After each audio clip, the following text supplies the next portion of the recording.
And I do believe that we have rotten politics, and I'm not using that as an exaggeration. Hey everyone and welcome. In this video we're going to have a look at a loophole that may enable our cherished pubs and pub staff to have a lifeline through all this madness. Now this is regarding tier 2 area pubs, specifically your local small family pub that has no ability to have, say, substantial meals served and therefore would be barred from opening. This article gives something that could be used across the pub sector, and it's great news in my opinion. It's titled Swiggy Play Guitar. Not bad, not a bad title largely, is it? Well done on that. Tier 2 loophole sees pubs offer live music tickets to let drinkers order booze without a meal. A loophole means booze can be served in the lurgy secure venues to punters, provided they have a ticket for the event and drink it at their seat. So you heard that right everyone. If you can get a performer to play live music, you don't need to serve food. And that's the loophole. Therefore, pubs incapable, say, of opening because they don't have the facility to give out substantial meals can now open anyway by having live music.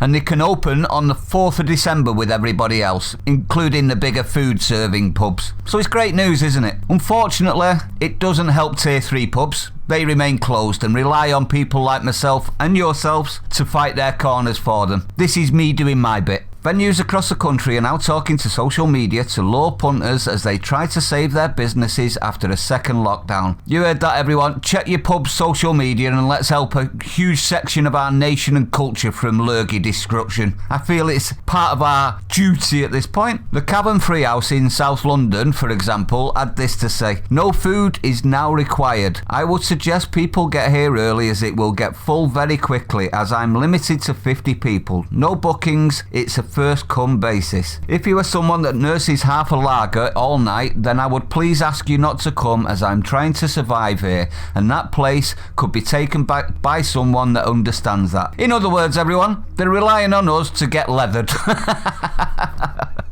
Only joking. Drink responsibly everyone, but if you do go, please drink, don't nurse. I understand where he's coming from with that one. The tier laws say the substantial meal clause does not apply where alcohol is being provided to a customer at a cinema, theatre, concert hall or sports ground. It adds that booze needs to be offered by and served to a customer who has a ticket for an exhibition of a film, a performance or an event of training or competition at the venue, to consume in the area where the audience is seated to watch the exhibition, performance or event. For your info, tickets will be sold on the door, so it's not book in advance, which is great news, isn't it? So it's not like you've got to book it and then go. But it does mean that it's first come, first served, so I would advise you to go early. The guidelines originally stated that alcohol could only be served as part of a substantial meal. Now, what's my opinion on this? Well, let me say this. The more goes on in 2020, it feels like England, Scotland, Wales and Ireland's cultures are being attacked. Pubs are a huge part of our social lives. We should not let them destroy it over a lurgy. We rely on them and they rely on us. In regards to the loophole, it's great news and I'm happy, really happy they can now open on the 4th of December with everybody else. It's down to us to fight for our tier 3 pubs if you're in a tier 3 area. I would like to expand on this loophole slightly though. This is live music, which is great, but that would require a performer. And unless you know any personally, you'll have to pay quite a bit of money, possibly more than you take. Also takes room to accommodate a performer, doesn't it, and all of their equipment. My suggestion for the pubs that aren't able to do that is this. Are you ready? Karaoke. Yep, you heard that right. Karaoke. Karaoke is classed as a live performance. Requires a laptop, a screen, like a telly, and a speaker, and a corner to stand in. Would also give every pub the opportunity to open as well, would it not? Even if you can't afford a performer, your punters